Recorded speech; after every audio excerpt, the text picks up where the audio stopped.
been afraid to say what's on my mind at any given time of day, cause I'm a renegade. Never been afraid to holler about anything. Anything.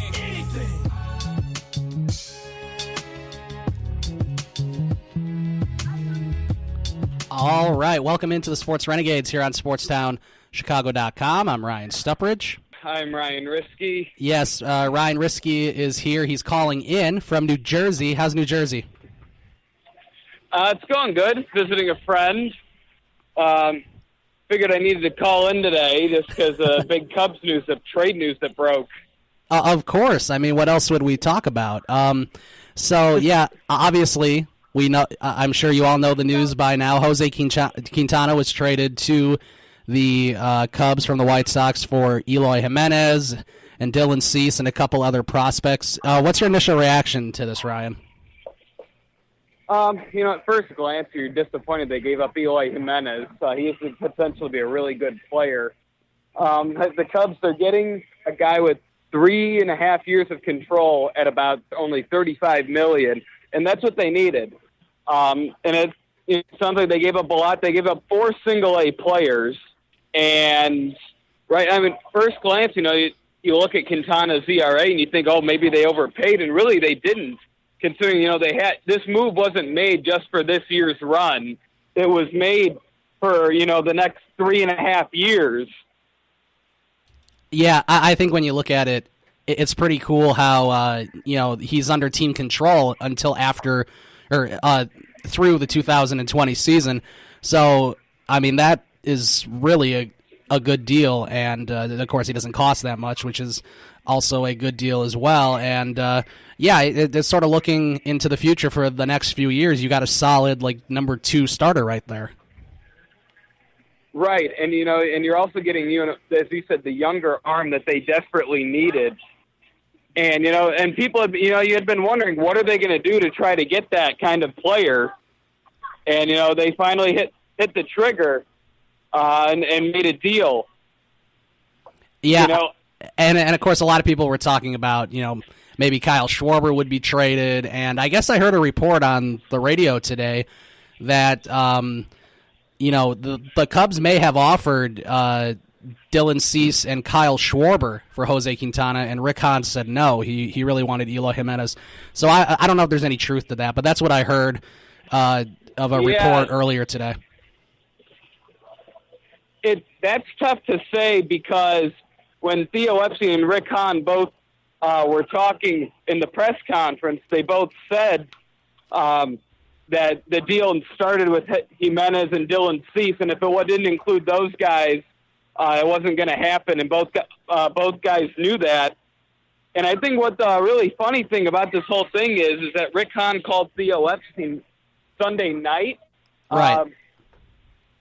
Saying, hey, I've got a good offer. Do you have anything else? And then at the All-Star game, Rick Hahn was hiding behind one of the festivities going on, and he was on the phone with Theo trying to finalize the deal.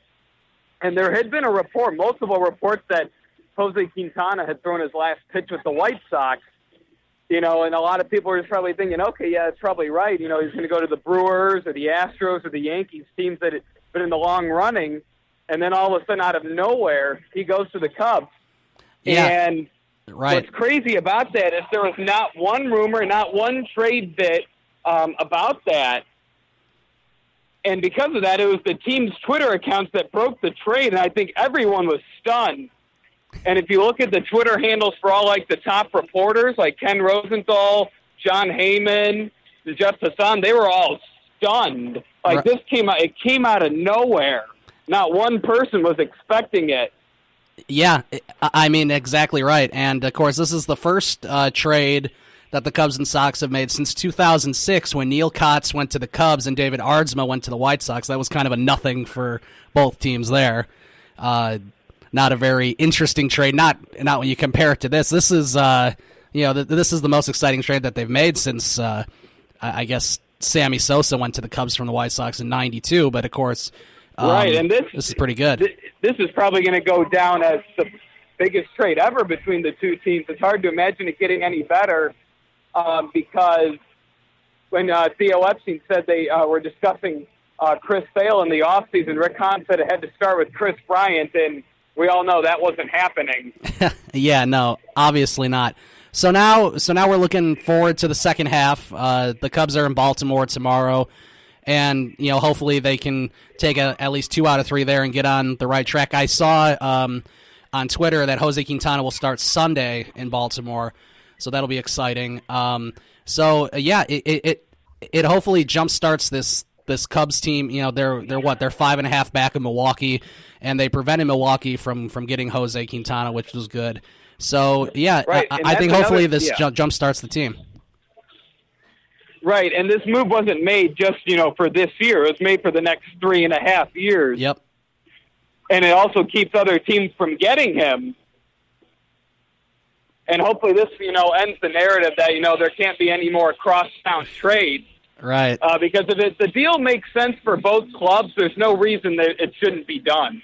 Yeah, exactly. And then when you look at the other side of town for the White Sox, they definitely probably have the best farm system in the majors, and that's pretty impressive that they were able to stockpile all this young talent at such a short amount of time. That they trade Sale to the Red Sox to get Yohan Moncada and others, and then they trade Adam Eaton to the Nationals to get Lucas Giolito and others. So, I mean, you're talking about maybe even 2019 as being somewhat competitive for the White Sox, and definitely 2020 and forward.